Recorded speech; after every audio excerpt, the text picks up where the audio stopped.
Bem, não dá para delimitar uma lesão específica, visto que todo o nosso corpo, todas as nossas estruturas, nós possuímos músculos e estruturas ósseas. Então, quando nós falamos de lesões osteomusculares, nós falamos de uma ampla gama de lesões que podem acometer qualquer parte do nosso corpo, desde que sejam estruturas anatômicas pequenas até estruturas anatômicas mais amplas. Então, os conjuntos de lesões que compartilham essas certas características, e essas características peculiares são exatamente porque possuímos ossos e músculos. Mas não somente ossos e músculos. Se nós formos analisar, nós poderemos ter lesões no osso, no músculo, mas também nós poderemos ter lesões em estruturas pendiculares, como, por exemplo, ligamentos, tendões. Se nós analisarmos a fundo aí, os músculos são inseridos em estruturas ósseas através de tendões e ligamentos. Então, quando nós temos no nosso organismo um trauma de forma direta e ou indireta, nós teremos algum tipo de acometimento que gerará momentaneamente lesões nessas estruturas supracitadas, quer seja ossos, quer seja músculos, ligamentos e tendões.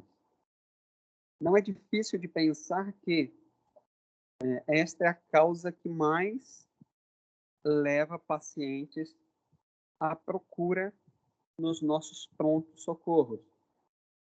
Só para que vocês entendam, geralmente por mês, só de pacientes cirúrgicos, dá mais de 80 pacientes que precisam fazer algum tipo de cirurgia por causa de trauma osteomuscular. No entanto, se você for analisar, para esses 80 por mês que precisam de cirurgia, há basicamente uns 2.000 pacientes que foram atendidos por algum tipo de trauma que não demandou a necessidade cirúrgica. Isso eu estou falando somente de um pronto-socorro aqui do HGL no município de Linhares. Então, se nós formos analisar, lesões osteomusculares, elas demandam uma grande parte de atendimento nas nossas portas de urgência e emergência. Eu trouxe alguns conceitos aqui das temáticas que nós abordaremos hoje. O nosso objetivo aqui hoje é pontuar torção e luxação, fratura fechada e fratura exposta.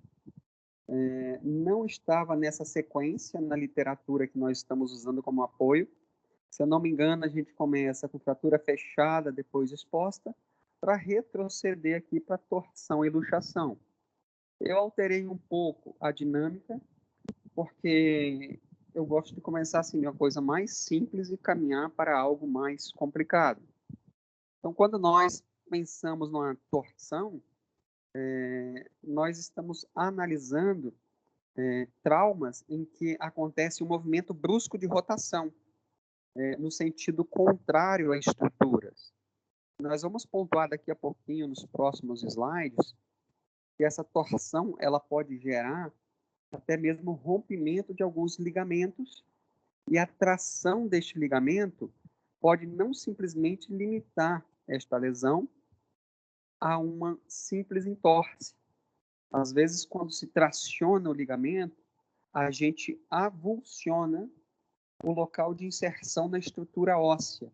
É como se a gente, com a força exercida nessa tração ligamentar, retirasse todo o local de inserção aonde o ligamento está na estrutura óssea, você tiraria uma capa do osso junto com a lesão ligamentar. Mas o entorse por si só, entorses leves, são fáceis de serem tratados. No entanto, existem alguns entorses que são mais complexos e demandam a necessidade cirúrgica.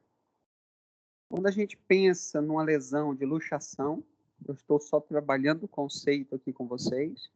Nós pontuaremos cada um desses conceitos aí de formas isoladas. Então, quando nós pensamos em luxação, é como se acontecesse uma desarticulação. Ou seja, os ossos que se articulam, eles saem do seu encaixe perfeito. Logo, eles terão, assim, uma limitação, porque o encaixe perfeito permite uma movimentação adequada. Quando nós temos o episódio da luxação, essa articulação ela deixa de ser perfeita e as estruturas não deslizam entre si. Então, eu tenho a limitação da amplitude de movimentos. Existem algumas articulações que elas são mais instáveis do que as outras. A nossa articulação mais instável é o ombro. Então, o que nós mais pegamos nas portas de entrada de urgência e emergência é a luxação de ombro, seguida de luxação de cotovelo. As fraturas fechadas são aquelas que interrompem a continuidade da estrutura óssea. E quando nós pontuamos a classificação das fraturas fechadas, nós falaremos mais um pouquinho aqui para frente. Existem vários tipos de fraturas. Fratura em região distal, fratura em região proximal, fratura em epífise, em diáfise, fratura cominutiva, e a gente vai analisar cada uma daqui a pouquinho. E a fratura exposta, quando se pensa exposta, a gente tem a capacidade de levar a nossa mente para analisar que é simplesmente, quando eu tenho uma fratura, ela se expõe para o meio externo, ou seja, o osso aparece para fora da pele. Este conceito não está errado, mas quando se pensa em fratura exposta, não podemos pensar de forma limitada, em que o osso está exposto para fora da pele apenas. A fratura exposta, o osso está exposto para fora de estruturas musculares, mas eu posso ter uma exposição óssea para dentro de um órgão oco. Ou seja, se eu tenho uma perfuração de estruturas por uma espícula óssea e essa estrutura extravasou o canal vaginal, ou seja, o osso está dentro do canal vaginal de um paciente do sexo feminino, eu já tenho aí uma fratura exposta.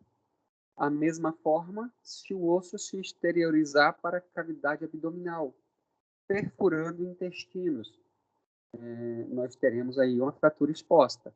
Então, é exposta quando o osso extravasa estruturas musculares e atinge o meio externo e ou órgãos de estruturas ocas colonizados. E aí nós temos todo o TGI como estrutura oca colonizado e o sistema reprodutivo feminino também caracteriza aí juntamente com as vias aéreas. Nós temos uma imagem aqui de um tórtice. Essa torção que nós estamos vendo aí, ela é muito característica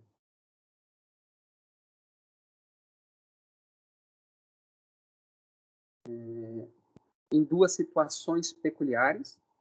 Quem é que torce o pé desta forma? Em primeiro lugar, mulheres com salto alto.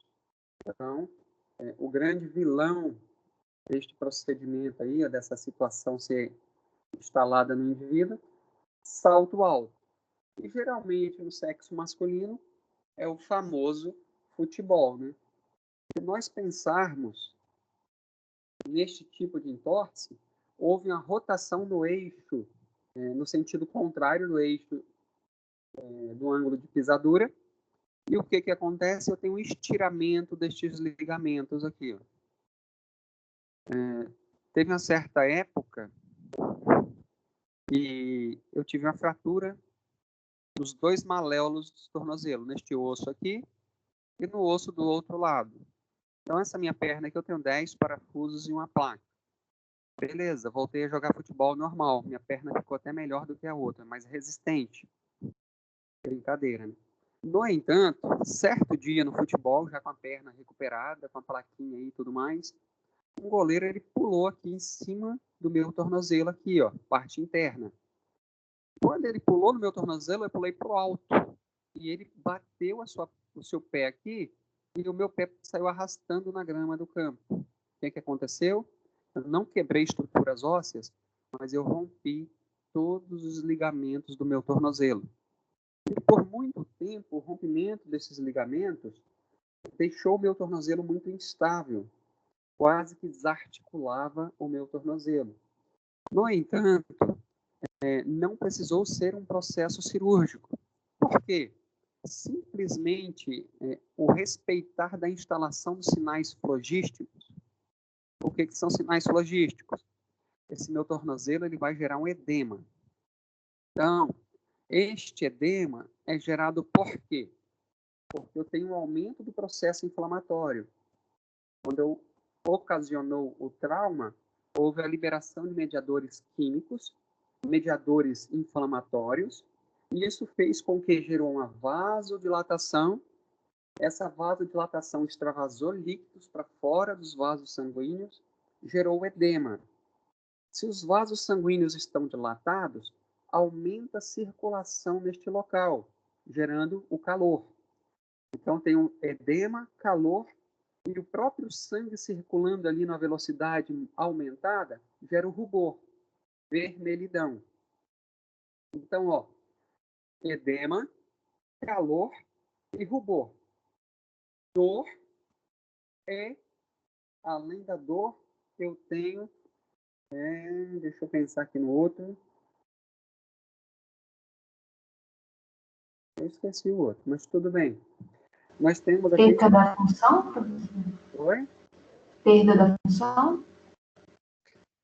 Perda da função, não queria chegar neste ponto ainda. Mas a perda da função é um mecanismo de defesa. Exemplo, o seu cérebro vai entender que aquele local está lesado. E a instalação dos sinais flogísticos é simplesmente para você lembrar que está lesado. Então, se está lesado na hora que você pisa, você vai sentir dor. Se você vai sentir dor, você vai poupar o seu membro. Então, muitas das vezes, os entorces da vida, nós precisamos simplesmente esperar um período de restabelecimento estrutural. Não há necessidade de procedimento cirúrgico, muitas das vezes. Então, quando eu tenho a instalação de sinais flogísticos, que são esses 4 que eu falei para vocês aí, e um que eu esqueci, dor, rubor, calor, edema, dor, rubor, calor, edema, não vou lembrar do outro, depois eu dou uma olhadinha aí e falo para vocês. Então, por que tem a instalação do processo inflamatório? Primeiro, o paciente sentir dor e não pisar. Segundo, eu tenho um aumento da circulação sanguínea naquele local. Qual é o objetivo de eu ter um aumento da circulação sanguínea naquele local? Eu tenho células que sofreram agressões, lesões, eu tenho tecidos que foram danificados. Então, se eu analisar, eu preciso reestruturar esses tecidos, e isso não é feito de graça. O organismo precisa aumentar a vascularização deste ambiente para levar oxigênio e nutrientes para essas células que estão lesadas se reestruturarem. E conforme elas são reestruturadas, vai acontecendo a diminuição dos sinais flogísticos, até você não sentir mais dor e voltar a utilizar deste membro conforme se faz necessário. No entanto, nós, como socorristas, nós podemos aliviar este processo álgico. Entendam que nós só vamos aliviar o processo álgico. Muitas das vezes, imobilizando o membro e aplicando compressas de gelo. E é claro que, assim que possível, o paciente entra aí na utilização de medicações anti-inflamatórias e analgésicas. Mas só o fato de você imobilizar esse membro, você já vai estar controlando danos. Toda vez que a gente imobiliza um indivíduo que apresentou algum tipo de trauma, o nosso objetivo maior se faz para evitar danos posteriores. Então, toda vez que a gente mobiliza alguém, o que nós estamos fazendo? Controlando possíveis danos evitáveis. Depois eu vou dar um exemplo mais interessante para vocês. Talvez vocês não consigam visualizar isso nesta imagem agora. O segundo objetivo é que quando você imobiliza, você minimiza os processos álgicos, ou seja, o paciente vai sentir menos dor. Nós temos aqui alguns tipos de imobilizações. Para este pé torcido aqui, que nós estamos vendo, que aparentemente só tem lesões de partes moles, aparentemente, não tem estruturas ósseas danificadas, nós temos duas condutas de imobilização. Nós poderíamos imobilizar simplesmente com ataduras de crepom, ou nós colocaremos neste paciente uma atadura gessada, que é um gesso para limitar mais intensamente os movimentos. O gesso limita mais do que a atadura crepom. Um detalhe é o seguinte: toda vez que eu for imobilizar um membro de um indivíduo, eu não posso passar essas ataduras de uma forma muito compressiva. Por quê? Se eu atarracho aquela atadura aqui e aperto ela bastante, lembre-se que o processo de instalação ele foi inicial. Eu estou imobilizando o paciente no ato da lesão. Então, é normal este paciente ter mais edema instalado nesse pé. Se eu comprimir muito através das ataduras, eu vou ter uma síndrome compartimental. O que é uma síndrome compartimental? As ataduras vão limitar o edema. Então, o edema não vai vir mais para fora, porque a atadura está prendendo este edema. O edema vai se instalar internamente. Quando o edema se instala internamente, ele comprime os vasos sanguíneos, dificultando o processo de trocas gasosas celulares. E aí, se a célula não recebe oxigênio nem nutrientes, ela entra no cenário de hipóxia. Hipóxia é o recebimento de baixas quantidades de oxigênio. Se esse cenário de hipóxia perdurar por mais de 2 horas, eu começo a ter mortes celulares. Então, uma técnica muito utilizada para imobilização é, antes de eu passar os crepom, eu passar uma atadura de algodão. Não é, é como se fosse, eu não sei se vocês já compraram, as meninas eu acho que sim, gosto muito de pintar as unhas. Aquele rolo de algodão, vocês compram aí, desenrola, como se fosse em camada. Existe ele como se fosse uma atadura de crepom. Então você vai desenrolar primeiro essa atadura de algodão e por cima você passa a atadura de crepom. Essa imobilização ela é conhecida por Jones, imobilização de Jones. Foi quem observou que quando eu passo primeiro o algodão para depois passar o crepom, eu gero menos síndrome compartimental. Além da imobilização, eu vou limitar a movimentação do paciente, evitando que eles apoiem as estruturas lesadas no chão e aplicar gelo.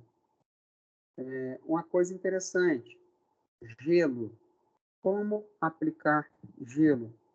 Como não gerar iatrogenias? Tem um relato, vocês só têm ideia aqui, ó, de uma senhora que cuidava de uma criança, de algumas crianças, e de repente uma criança mordeu outra. Ficou o dentinho da criança na bochecha da outra, não deixa de ser uma lesão muscular, né? Mas o que acontece? A funcionária dessa senhora foi colocar gelo na pele da criança. sem brincadeira. O gelo agrediu mais a pele da criança do que a mordida do outro neném. Então, vale lembrar que nós pontuamos na nossa aula queimaduras por calor, mas pode ser gerado o processo de queimaduras por gelo. Então, observar algumas situações de nunca colocar o gelo diretamente na pele do paciente, sempre proteger a pele do paciente e não deixar por muito tempo. O correto é no máximo meia hora. Seria menos tempo várias vezes por dia e não poucas vezes por dia durante muito tempo, porque o gelo ele faz vasoconstricção e, tecnicamente, a utilização do gelo ela tem que evitar ou amortizar o processo álgico.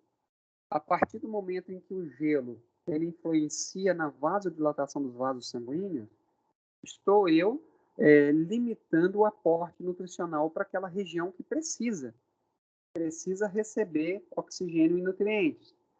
Então, o gelo ele precisa ser colocado várias vezes por dia, respeitando o limite de tempo para que a gente não interrompa o processo nutricional de tecidos lesados e nem gere uma queimadura, um processo que nós chamamos de iatrogenia.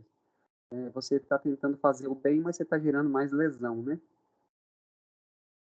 E uma técnica interessante é você fazer com que o paciente eleve um membro para estar diminuindo espontaneamente o edema.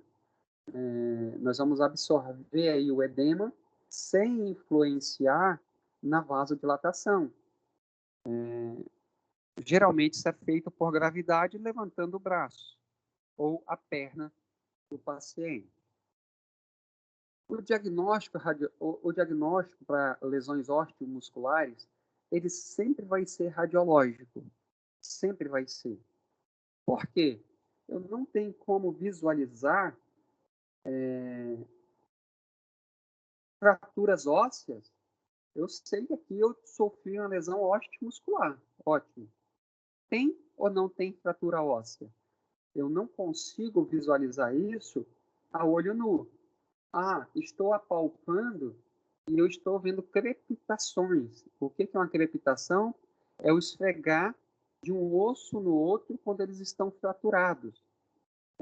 Primeiro, o paciente não aguentaria de dor.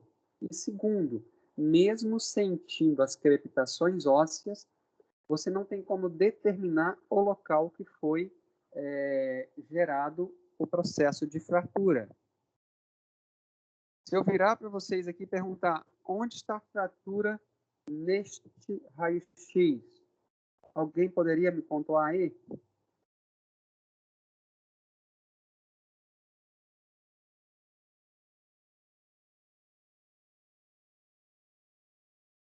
Vocês estão analisando o raio-x?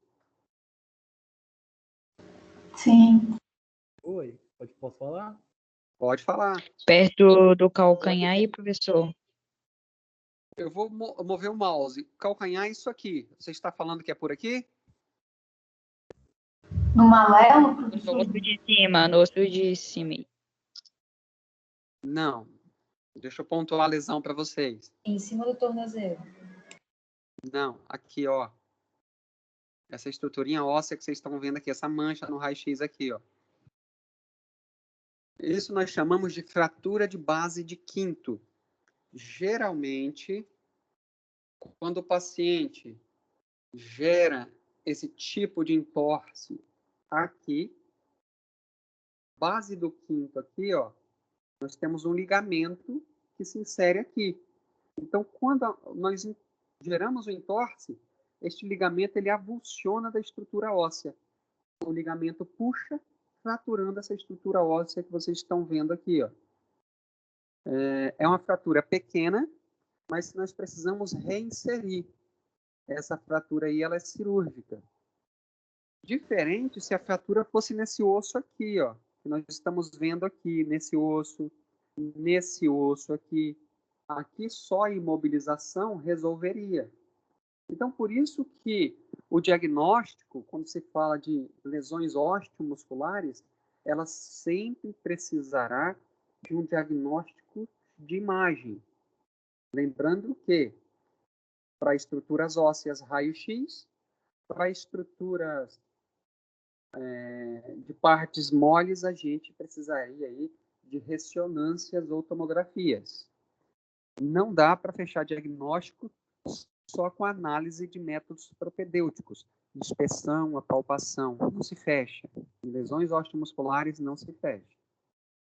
Como eu comentei com vocês, o tratamento para os entorses sem fraturas instaladas, após o diagnóstico de imagem, eu observei que só teve entorse. Geralmente, o tratamento é simplesmente repouso e imobilização. Claro que o que vai determinar se o paciente usa ou não medicação é a forma dele encarar os processos álgicos. Porque tem paciente que não sente dor e tem paciente que a mínima dor ela é escabrosa para a vida dele. Então, o que vai determinar a utilização de medicações sintomáticas é o próprio paciente na análise da sua dor. Alguns pacientes são indicados tratamentos cirúrgicos. Se nós pensarmos, nós estamos falando aí mais de entorses de tornozelo. Mas o que mais acontece também são entorses de joelho. E aí é minha área, né? Eu trabalho com especialista de joelho e toda semana a gente faz algumas cirurgias onde acontece o entorse do joelho e rompimento do ligamento cruzado anterior. Essa é a nossa maior especialidade. Então, quando se rompe o ligamento cruzado anterior, é sempre cirúrgico.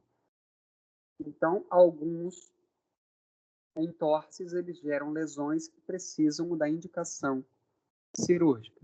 Claro que vai depender também muito da força geradora que vai agredir o organismo a ponto de lesar estruturas mais importantes. Luxações, diferente do entorse, se nós analisarmos a imagem do entorse,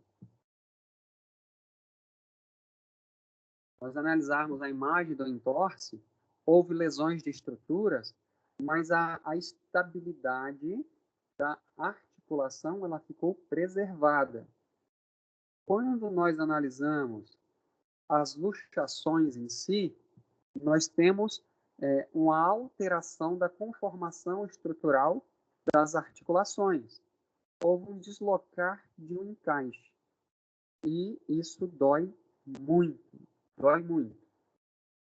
Neste tipo de lesão aí, nós poderemos ter rompimento de estruturas ligamentares, ou nós poderemos ter só estiramento dessas estruturas. Qual é o perigo quando eu tenho este tipo de luxação? Em todo o nosso organismo, nós temos 3 estruturas que estão muito próximos ao osso. 3. É o que nós chamamos de complexo nave. Nervo, artéria e veia. Então, o nervo, a artéria e a veia, elas estão assim muito intimamente próximo às articulações. Então, só o fato dessa estrutura óssea aqui que nós chamamos de húmero. Então, aqui nós temos a porção distal do húmero, que se encaixa aqui, ó, na estrutura proximal do rádio.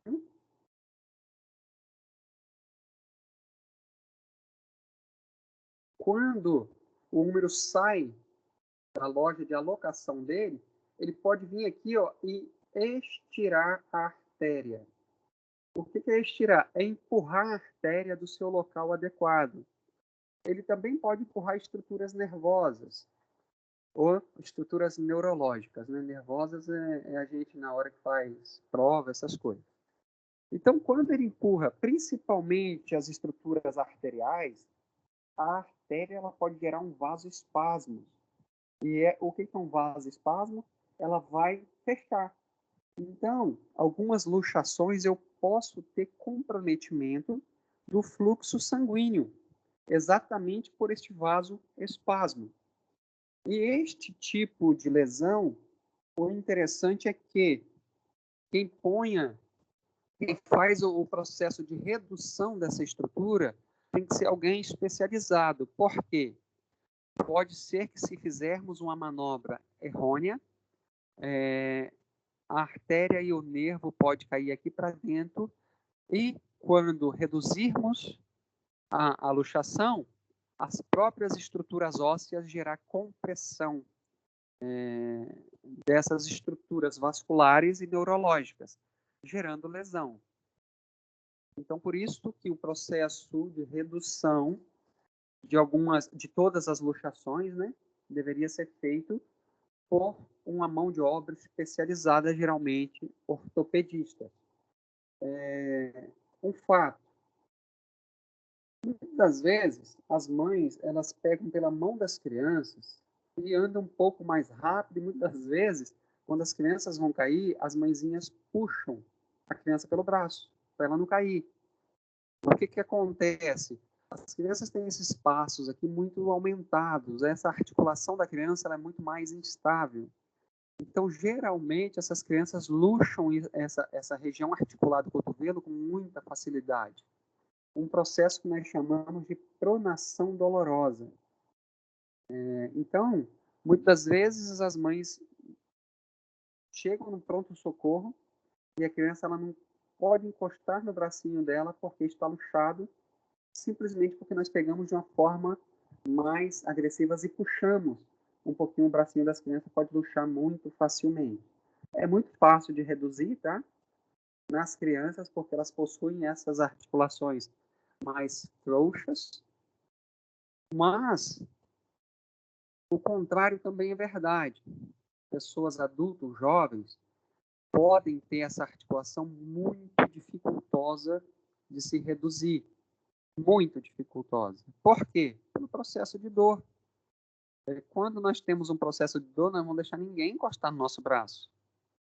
E aí, muitas das vezes, nós precisamos levar este paciente ao centro cirúrgico, realizar uma sedação venosa profunda, e aí, ao dormir, muitas das vezes ainda está rígido, e nós não conseguimos reduzir. E às vezes precisa fazer um relaxante muscular. Quando se faz o relaxante muscular, a gente tira toda aquela tensão gerada pelo processo álgico e o paciente fica flácido em nossas mãos. Parece simples, muito simples, mas eu vou contar um caso aqui para vocês. Certa vez eu estava numa cirurgia e chegou uma luxação de quadril. E aí eu preparei toda a minha cirurgia e a luxação de quadril foi para outra sala e de repente os cirurgiões não vêm para a cirurgia, não vêm. Na hora que eu olho assim no corredor, tem seis pessoas em cima do paciente. Um anestesista, 3 ortopedistas, o enfermeiro, 2 circulantes de sala. E o que eu fiz? Eu fui ser a 7ª pessoa. Anestesia geral, relaxante muscular, e nada reduzia a luxação daquele paciente. E quando a gente não reduz, muitas vezes é necessário fazer uma cirurgia, abrir a pele do paciente lá na articulação e reduzir. Só que naquele dia houve uma sucessão de boas ideias, articulado com cada um fazendo um pedacinho de um processo, e nós conseguimos reduzir a luxação articular de quadril. Eu nunca vi uma luxação tão sinistra igual aquela. Como eu falei para vocês, existem algumas articulações que elas são mais facilmente... Professor, eu não... Porque minha internet caiu aqui. Ele falou a luxação do fêmur. Então, eu estava falando que ocorreu uma luxação de quadril, a cabeça do fêmur saiu do acetábulo, e enquanto essa luxação chegou na sala, eu estava preparando a cirurgia em outra. Eu preparei a cirurgia, esperei uns 10, 15 minutos e nada dos cirurgiões virem. Aí, na hora que eu vou até a outra sala, eles estavam em 6 em cima do quadril do paciente para tentar reduzir. 6 pessoas. Um anestesista, 3 ortopedistas, 2 circulantes, um enfermeiro, um monte de gente. E eu fui ser a 7ª pessoa. Professor, Oi? quando eu morava na roça, eu acho que tem uns 2 anos que isso aconteceu. O cara tava jogando, aconteceu isso com ele jogando bola.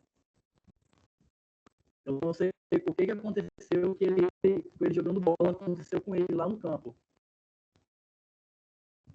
Quando morava na roça.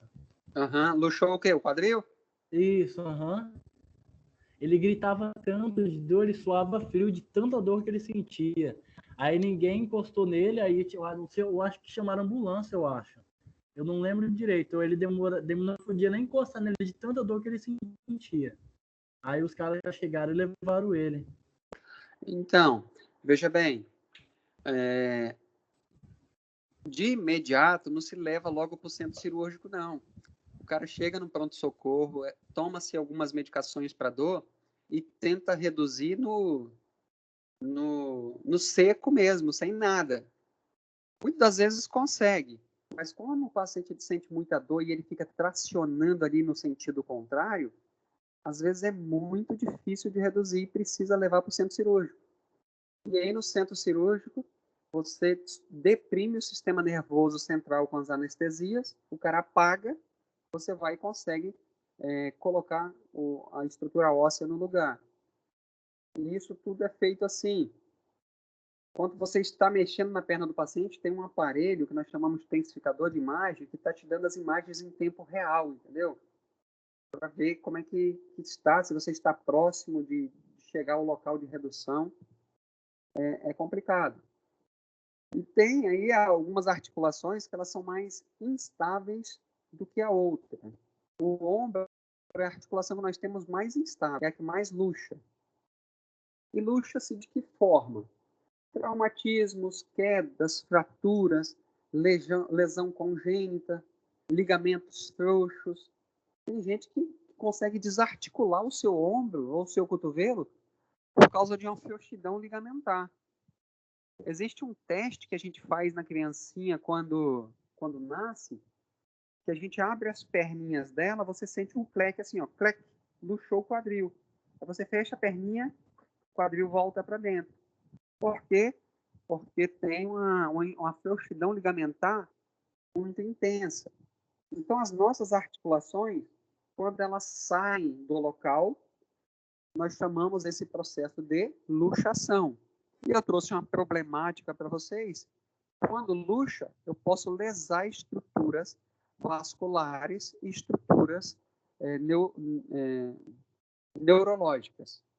E aí, se nós observarmos, este tipo de situação limita a articulação.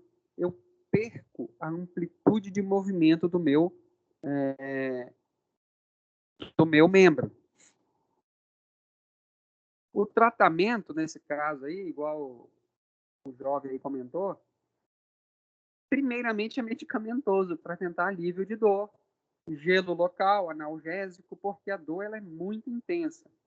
Vocês entendem o seguinte, o cara soa feio, a pele fica pálido, começa a ter sensação de náuseas, começa a vomitar de tanta dor. Por quê?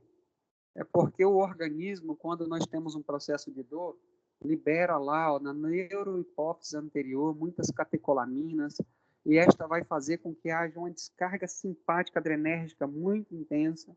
O meu paciente vai ficar com o coração acelerado. E aí você pensa, o processo de dor gera um ataque cardíaco, pode gerar até uma parada cardíaca.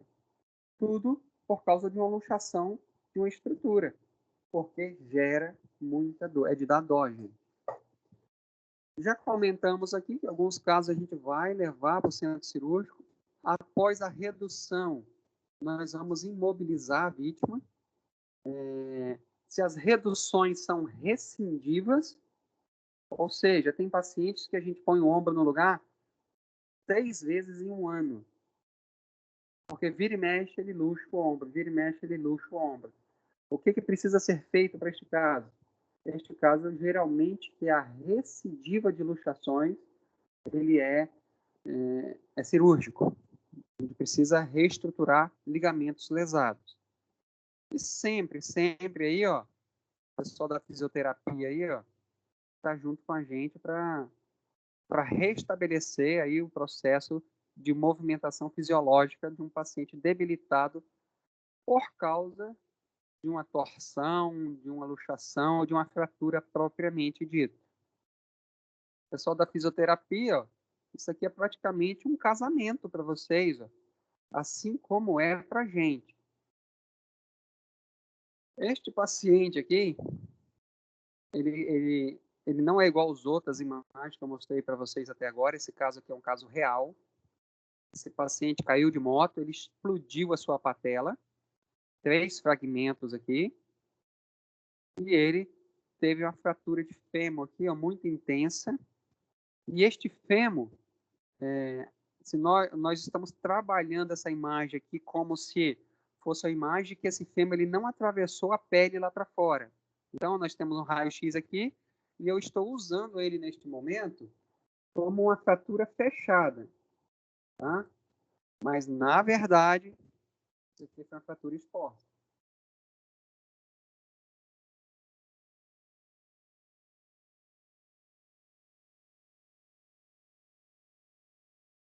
Então, nós vamos trabalhar essa imagem como uma fratura fechada, onde nós temos aqui ó, a perda de continuidade. O que é uma perda de continuidade? É uma perda de um segmento que deveria estar contínuo. O osso aqui deveria estar contínuo. Se, por exemplo, você tem um corte na sua pele, você teve uma perda da continuidade da sua pele. Ela tem uma lesão. Então, toda vez que a gente usa esse termo, perda de continuidade, a gente usa para sinalizar uma lesão instalada. Este paciente teve uma fratura exposta, essa estrutura óssea ralou no chão, esfregou no chão, e aí, o que acontece? Para vocês entenderem, esse paciente ele é tão sinistro que nós colocamos uma placa nele, e esse cara, com uma semana, ele amassou a placa. Parece ser brincadeira, mas eu vou até aqui trazer para vocês a placa que ele amassou. Vou procurar aqui na internet. Para vocês entenderem a grossura da placa.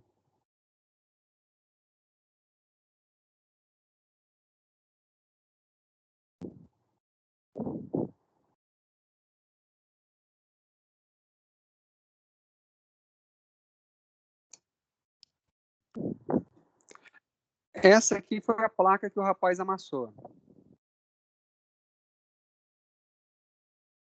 Essa placa, ela dá mais ou menos daqui até aqui, ó, 0,7 milímetros, 0,7 milímetros, quase 1 centímetro de aço resistente.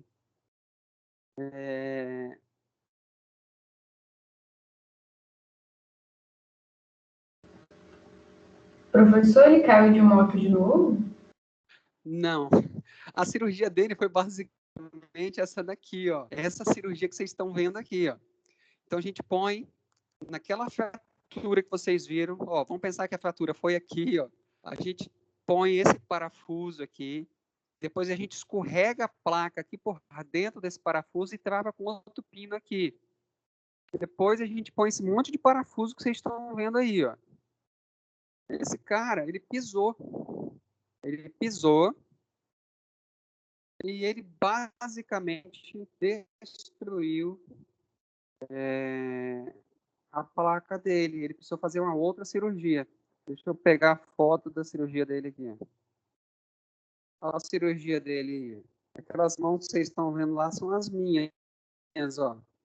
Essa foi a placa que nós colocamos nele na primeira cirurgia e ele amassou essa placa toda. O que acontece?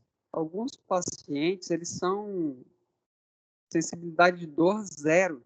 Você acaba de fazer a cirurgia no cara e fala assim, não pode pisar, não. O cara tá andando. Desaba a cirurgia toda e é sinistro. Tem paciente. Então, quando a gente fala de fratura fechada, nós estamos falando de fraturas que extravasaram estruturas musculares, rompendo a pele. Então, nós vamos visualizar daqui a pouquinho, e já até comentamos que não só para fora da pele, mas se o osso tiver contato com órgãos ocos, eles também são considerados fraturas expostas. Aqui nós estamos trabalhando o conceito de fratura fechada, ou seja, o osso não expôs musculatura e pele. E aí existe algumas situações que favorecem o processo de fraturas, o processo de menopausa. Então, nós vamos analisar que a mulher, quando entra em processo de menopausa, nós temos uma degradação de estruturas ósseas e nós não temos a deposição de minerais mais em estrutura óssea. O osso começa a ficar fragilizado. Quando o osso começa a ficar fragilizado, gera um processo que nós chamamos de osteoporose. É uma doença que vai fazer com que os ossos fiquem mais porosos. E aí eles ficam mais frágeis. Para que vocês tenham ideia, muitas das vezes nós vamos entrar em cirurgias de pacientes idosos. Pacientes idosos que tiveram fratura de fêmur, geralmente na região transtrocantérica.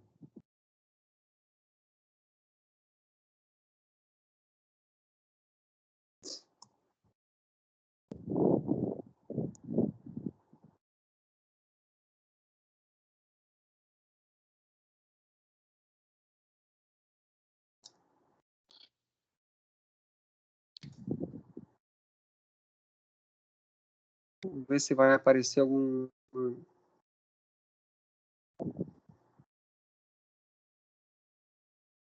Não vai dar para sinalizar para vocês um osso muito osteoporótico. Mas geralmente acontece a fratura nessa região. Aí você vai colher as informações do paciente idoso, ele vai falar o seguinte: caí e quebrei. Mas, na verdade, o que acontece? Quebra para depois cair. Por que quebra? Porque o osso do paciente está muito osteoporótico. Se você analisar este osso aqui, em detrimento a este osso, as estruturas ósseas estão muito mais debilitadas nessa região. Então, este paciente, quando nós vamos realizar o processo cirúrgico, nós vamos enfiar um pino aqui, ó, até a cabeça do fêmur, e vamos colocar a plaquinha aqui para baixo. A placa é um pouquinho diferente daquela, mas o princípio é o mesmo, ó. O princípio é o mesmo. Você coloca o parafuso lá na cabeça do fêmur, o ângulo da placa muda, esse aqui é um ângulo de 135 graus, aquela outra que vocês viram era de 95. Muitas das vezes, quando nós vamos furar essa estrutura óssea, não se escandalizem. É igual casca de ovo, de tão frágil que a estrutura óssea se encontra por causa de processo de osteoporose. Então, quando nós temos um paciente que tem fratura, nós vamos ter dor? Claro que sim. Edema, processo inflamatório, sinais flogísticos, dor, rubor, calor, edema. E aí, o paciente ele vai ter limitação de movimentos, deformidade no local. A perna do paciente vai estar com a musculatura deformada e muitas das vezes o que nós vamos observar de cara é o encurtamento do membro em relação ao outro. Então isso nós conseguimos visualizar através da inspeção. O membro está encurtado, o membro está rodado interno ou externo, geralmente é externo, por causa da fratura. Hematomas. Podemos ter lesões cutâneas, quando o osso atinge pele e anexos. Crepitações ósseas. Você pega na perna do paciente, te dá uma gastura, porque você vê os ossos ringindo um no outro assim, ó, crec, crec. Dói pra caramba também. Essas crepitações, elas são sons que evidenciam o processo de fratura, assim, de forma discrepante, e o paciente pode relatar formigamento e dormência no local. Por quê? Porque o edema ou a estrutura óssea pode estar comprimindo estruturas neurológicas. Logo, vai vir um formigamento ou uma dormência, ou ausência de algum tipo de sensibilidade, quando, por exemplo, o osso foi lá e seccionou o nervo responsável por aquela região. Então, quando nós falamos de fraturas, nós poderemos categorizá-las de várias formas. O que são fraturas múltiplas? São fraturas onde acontece fraturas em várias regiões de uma estrutura óssea. Por exemplo, ó, aqui eu tenho uma fratura transversal de diáfise. Diáfise é essa estrutura óssea que nós estamos vendo aqui. Ó. Cada osso é composto de uma diáfise e de duas epífises. Então, nós temos uma fratura transversal. Nós temos uma fratura longitudinal. Nós temos uma fratura oblíqua. Essas fraturas podem estar alinhadas, ou seja, está fraturado, não tem desvio ósseo. Ó, aqui eu já tenho um desvio ósseo. Essa fratura aqui, ela é oblíqua, mas o sistema de fratura aqui que foi gerado foi rotacional.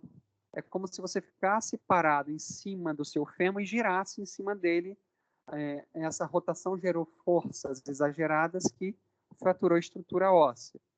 Aqui nós temos uma fratura simples. Essa comunitiva aqui é quando eu tenho vários fragmentos ósseos, mas essa imagem não está muito legal, não.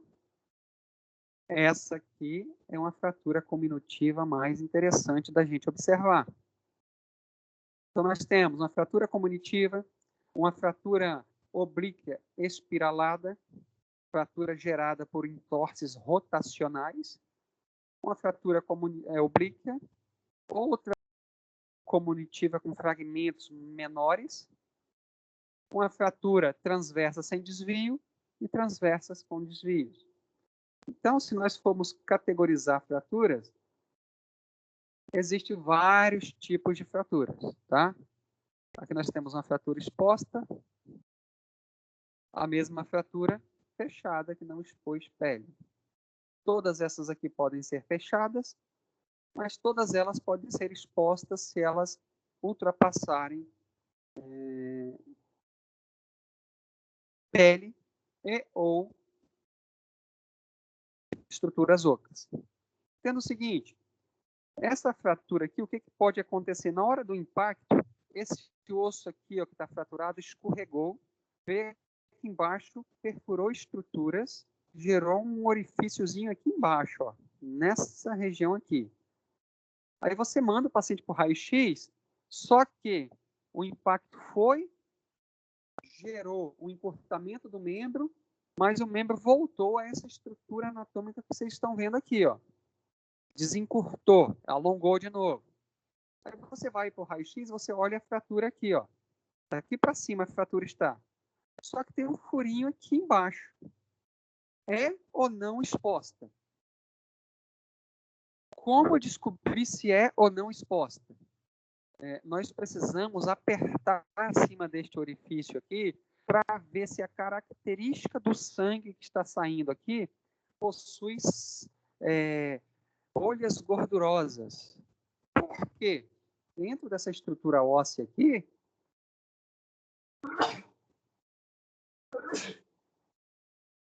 dentro dessa estrutura óssea aqui, quando você fratura, saem muitas moléculas gordurosas. Então, você precisa apertar para saber se neste orifício está saindo simplesmente sangue ou se está saindo moléculas gordurosas. E isso é um sinal indicativo de que meu paciente teve uma fratura exposta.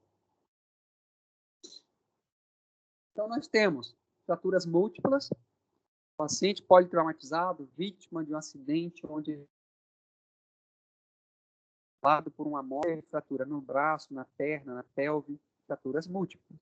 Ou fratura única num lugar só. Completas ou incompletas. Geralmente, nós visualizamos essas incompletas mais em crianças.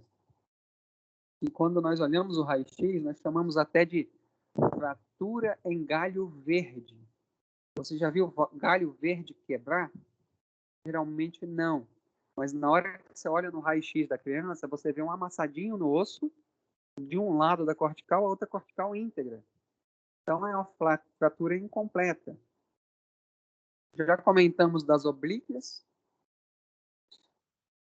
epifisárias, que é onde nós temos fraturas próximos às áreas de crescimento, que são as epífises. Nessa região, ou fratura diafisária, que é na diáfise de estruturas ósseas, como nós estamos vendo aqui, ó. Aqui nós só temos fraturas diafisárias.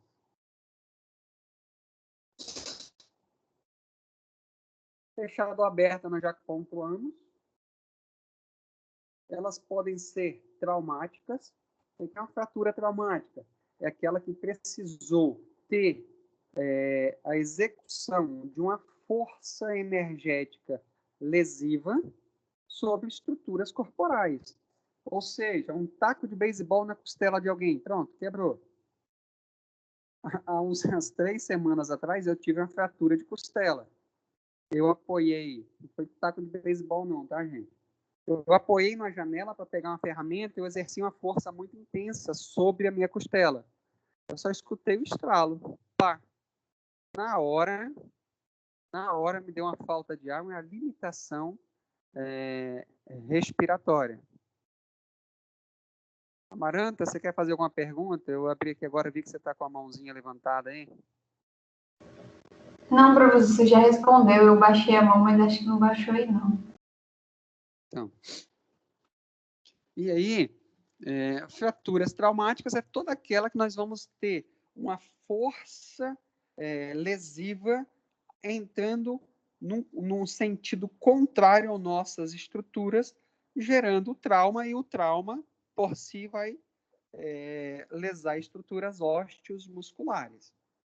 E nós temos as fraturas patológicas. As fraturas patológicas, eu dei um exemplo da osteoporose, mas eu posso dar um outro exemplo para vocês de um tumor ósseo.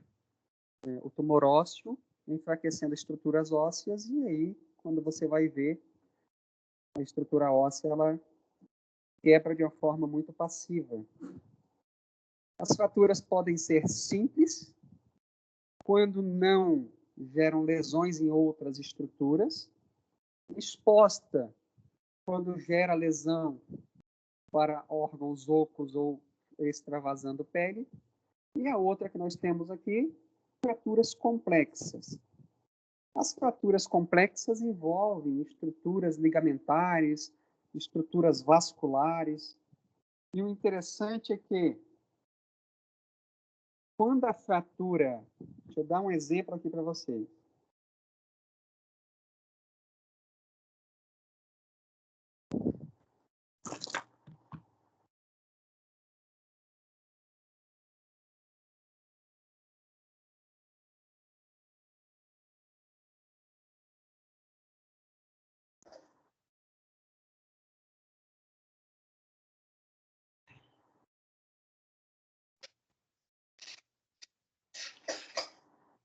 O que se faz quando nós temos uma fratura de tíbia? Essa fratura é cirúrgica. No entanto, enquanto eu posso trabalhar essa fratura de forma eletiva, eu não preciso operar esse paciente hoje, a não ser que essa estrutura óssea extravasou pele. Aí é uma cirurgia de urgência. Se não extravasou pele, isso aqui é uma cirurgia eletiva. O que se faz com a cirurgia eletiva? Eu vou imobilizar. E eu programo a cirurgia para a próxima semana, vamos assim dizer.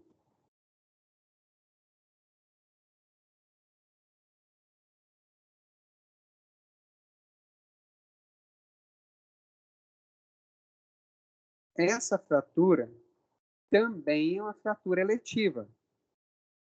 Mas se você analisar, essa fratura aqui, essas estruturas ósseas está assim, numa zona de risco muito intensa, porque o que que passa aqui? Complexo nave, nervo, artéria e veia. Então, o que se faz com o paciente tem esse tipo de fratura?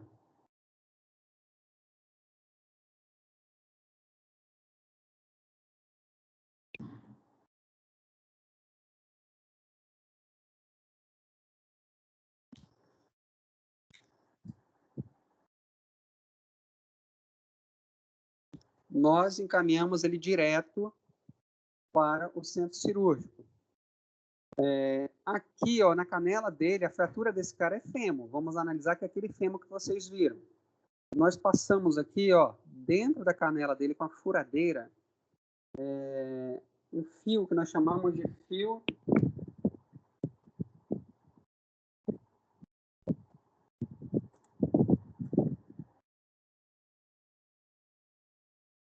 internet é bom demais, né? Se eles escrevem errado, eles corrijam. Fio de Steinmetz. Vocês estão vendo esses fios pontiagudos que nós estamos vendo aqui, ó? Esse mais grosso aqui é um 5.0, meio centímetro. Nós vamos colocar na canela dele, amarrar o estribo que vocês estão vendo aí. Isso que nós estamos vendo aqui é um aparelho de tração. Do lado de cá, nessa cordinha, tem pendurado aqui 1 litro de água de 5 litros. Para quê? Nós estamos tracionando a perna do paciente. Quando eu traciono a perna do paciente, eu faço o quê? Eu realinho a estrutura óssea.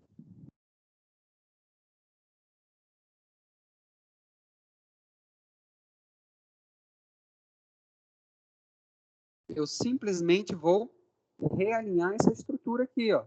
A tração vai exercer para baixo, essa ponta de osso que está aqui vem para cá, alinha, e eu faço o que nessa região? Preservo estruturas. O que é isso? Controle de danos. O que é controle de danos? Eu vou realinhar essa estrutura óssea, eu vou evitar que essas espículas ósseas cortem artéria, veias, estruturas neurológicas. E, ao mesmo tempo, na hora que eu for executar a cirurgia neste paciente, eu não tenho encurtamento muscular, porque a minha musculatura está mantida de uma forma assim, não tracionada. Essa tração aqui vai evitar o encurtamento muscular. Na hora da cirurgia vai facilitar o processo cirúrgico e na hora do pós-operatório imediato, na hora que ele cai na mão do fisioterapeuta aí, ele não vai sentir tanta dor para reabilitar. Então, o que é que nós visualizamos ali? Controle de danos. Mas eu queria mostrar outra imagem para vocês.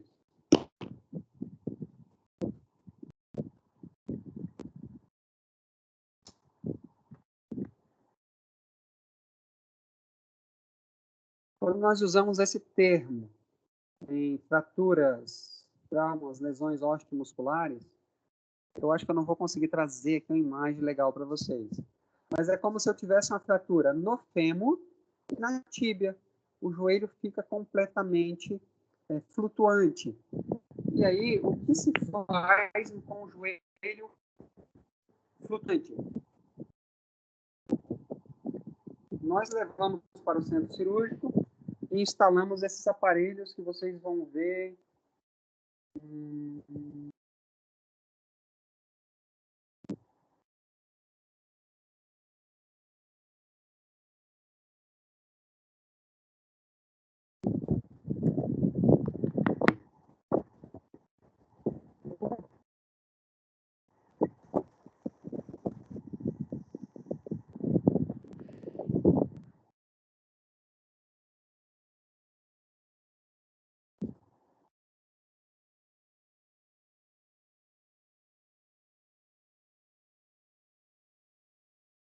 Eu não tenho um raio-x legal, não. Esses aparelhos que vocês estão vendo aqui, ó, são Elizarov. Isso aí é para quando o paciente tem perda óssea, a gente faz o osso crescer de novo. Sinistro. Mas são fixadores mais simples que eu quero mostrar para vocês.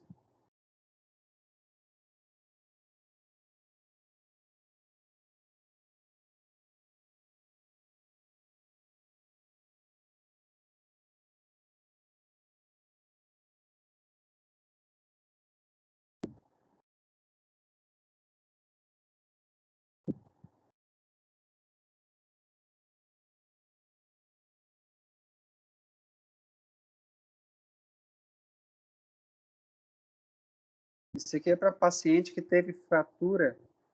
Vamos pensar aqui num atropelamento em que uma moto passou por cima da pelve e aconteceu aqui o esgarçamento das artérias ilíacas internas. O paciente pode perder 5 litros de sangue aqui para dentro. Então, o que a gente faz? Coloca aí os fixadores nas cristas ilíacas, aperta de um lado e do outro e a gente trava aqui. Nós vamos fechar esta lesão aqui. Fixadores externos, pessoal, é basicamente... não achei nenhuma imagem legal para mostrar para vocês, não. Mas é isso que vocês estão vendo aqui, ó. São fixadores que vão deixar as estruturas ósseas alinhadas para evitar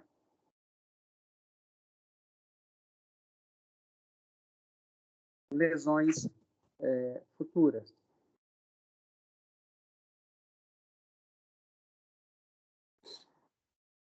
Condutas do socorrista para atender um paciente com fratura fechada.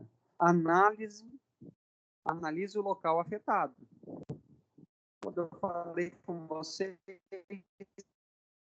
essa fratura gordurosas escorrendo junto com o sangue.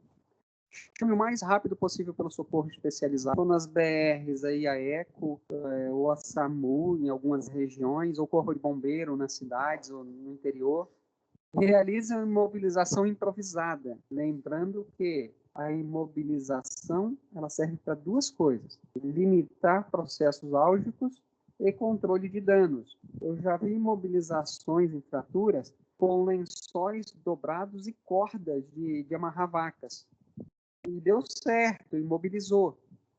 Lembrando que a gente não pode fazer muita compressão para não comprometer o fluxo sanguíneo circulante. Quando a fratura é exposta, além de imobilizar o local, nós não devemos nunca colocar a estrutura exposta para dentro, entendeu? Nós vamos imobilizar de acordo com o que está ali. E cobrir o local com pano limpo, né? E se estiver sangrando exorbitadamente, nós vamos fazer compressões em pontos superiores. Eu não vou lá na ferida do indivíduo e vou comprimir um vaso sanguíneo que está sangrando lá. Eu vou pegar essa artéria em pontos mais proximais. Por exemplo, se a lesão é na tíbia, eu vou vir aqui no fêmur, vou procurar a artéria no fêmur e vou gerar uma compressão acima da tíbia. Por duas situações. Se você for lá na ferida, vai gerar mais dor e você vai se sujar completamente de sangue. Então, você faz uma compressão mais superior. Quando se fala de fraturas, nós temos algumas.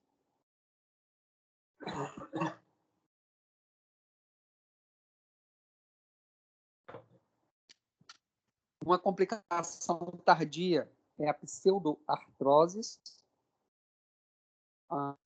O local fraturado não consolida, é como se ficasse uma falsa consolidação, que nós chamamos de uma falsa articulação por um processo de consolidação que não foi bem executado.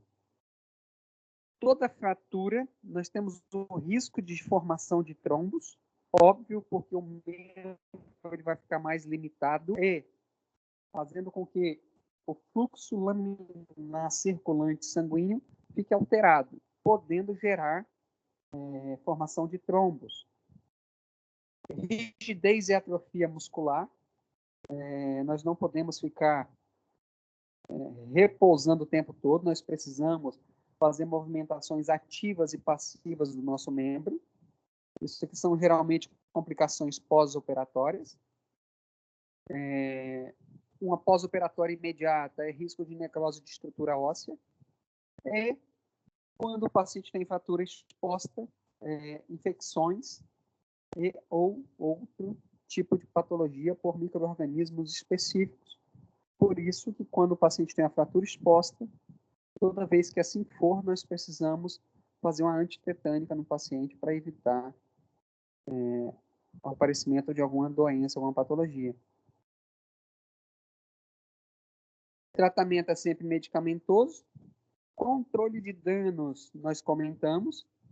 Se você analisar este paciente aqui, que aquela imagem do joelho fraturado que eu mostrei para vocês, ele foi para o centro cirúrgico e nós temos aqui na pele este orifíciozinho que vocês estão vendo aqui, ó, tem mais, tinha mais aqui para baixo, mas a pele não está deixando. Nós colocamos um fixador externo neste paciente. Ele fica assim 10 dias com esse fixador.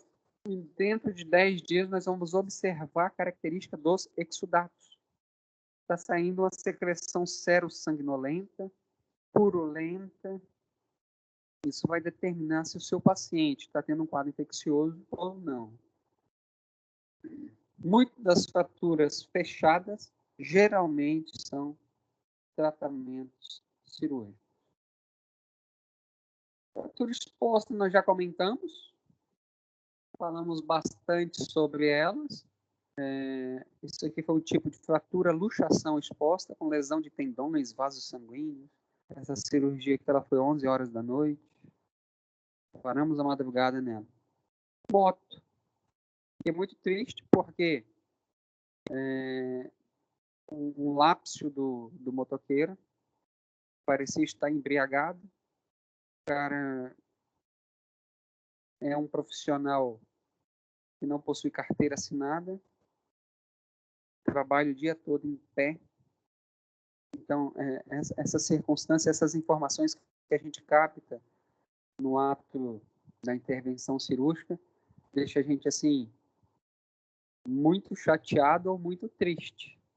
Muito triste por se tratar de um cara trabalhador e que não tem carteira assinada, não paga FGTS, tem uma família para cuidar, é autônomo, e trabalha o dia inteiro em pé, então ele vai ter uma barra aí pela frente.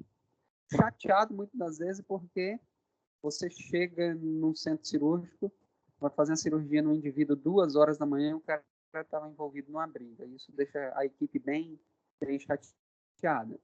Um exemplo de fratura exposta para vocês, fato real, um acidente entre uma moto e uma bicicleta. A menina da bicicleta levou a pior. O cara da moto passou por cima da pelve dela, por cima do órgão genital. E aí nós colocamos um fixador igual aquele que eu sinalizei para vocês, para fechar a fratura da pelve. Só que houve a necessidade de uma avaliação do urologista para analisar estruturas genitais da menina. E quando nós realizamos a abertura das pernas da menina para expor a área genital, simplesmente um fragmento ósseo pulou para fora do vaginal. Então, isso foi uma fratura exposta, onde a estrutura óssea lesou estruturas vaginais, entrando em contato com um órgão oco altamente colonizado. Então, fratura exposta não é só essa que nós estamos vendo aqui, não, ou aquela que pula para fora da pele e volta para dentro.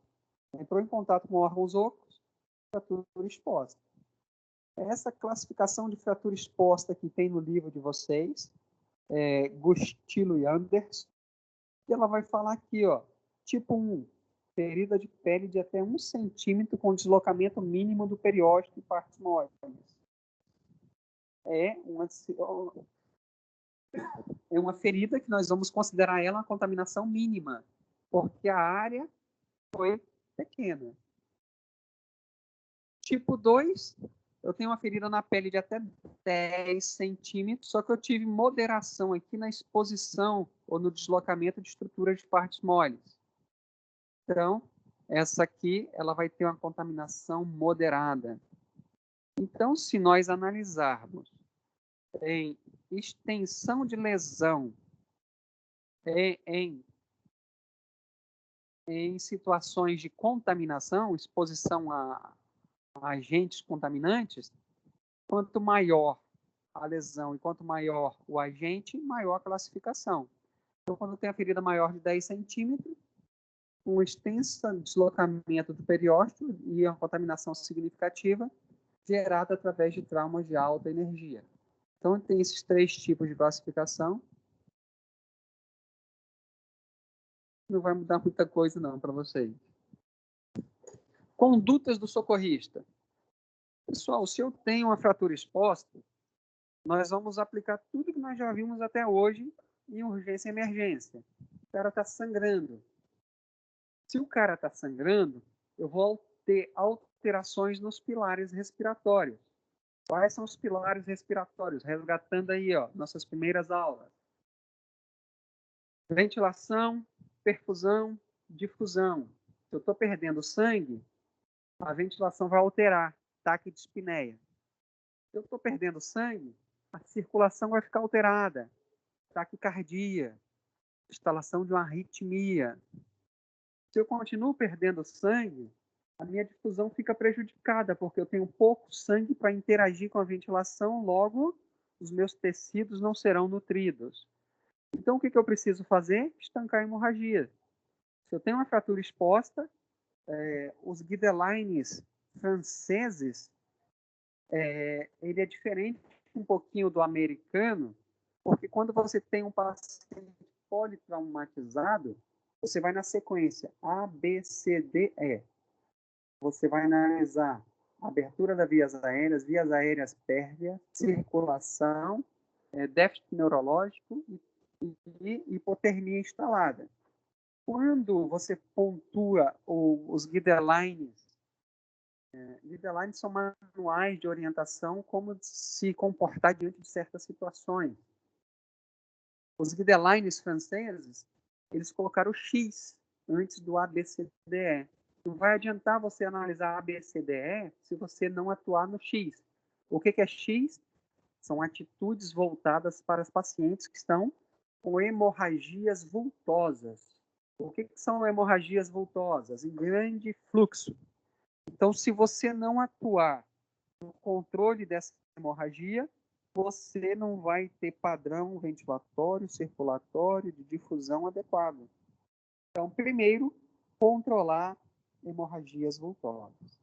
Então, a conduta do socorrista, ela se inicia lá, no ato do evento traumático propriamente dito.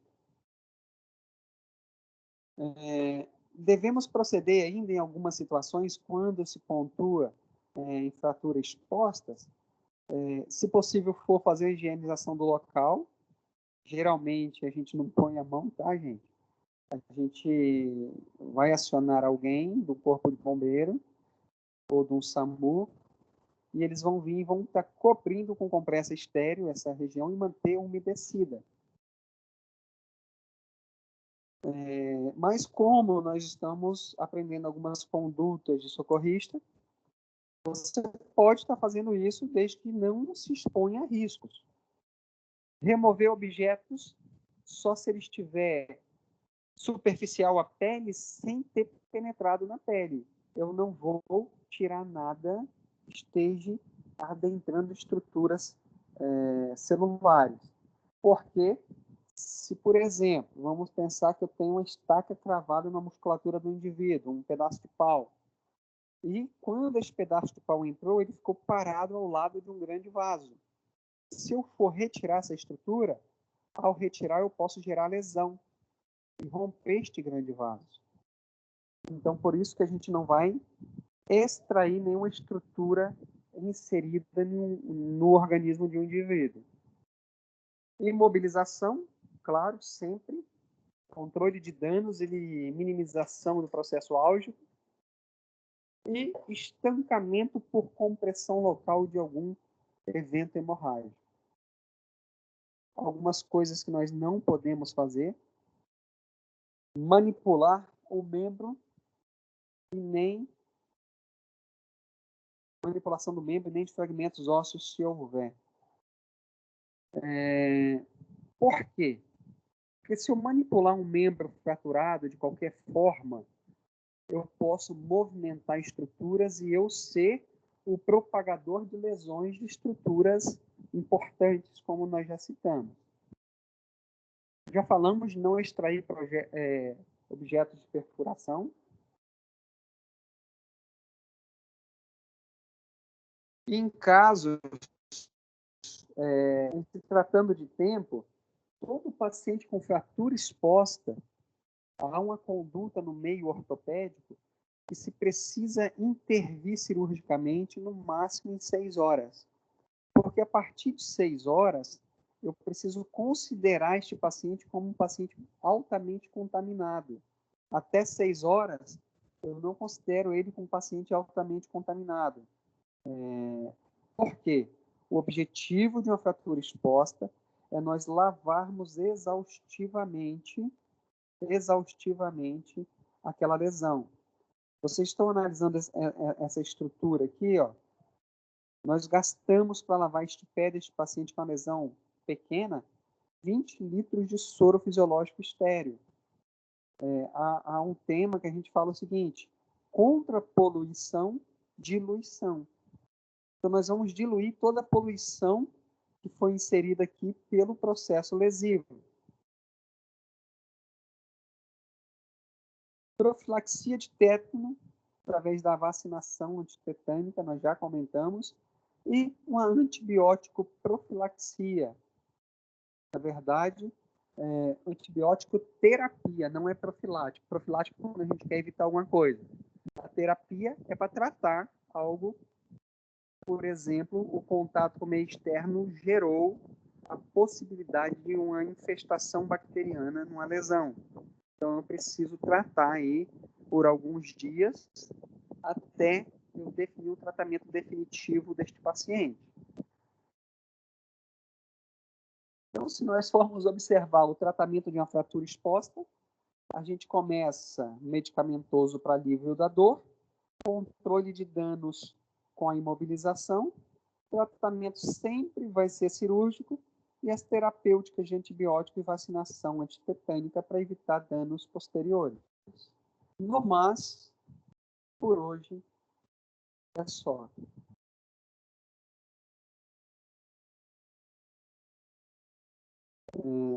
Pararei eu aqui a gravação.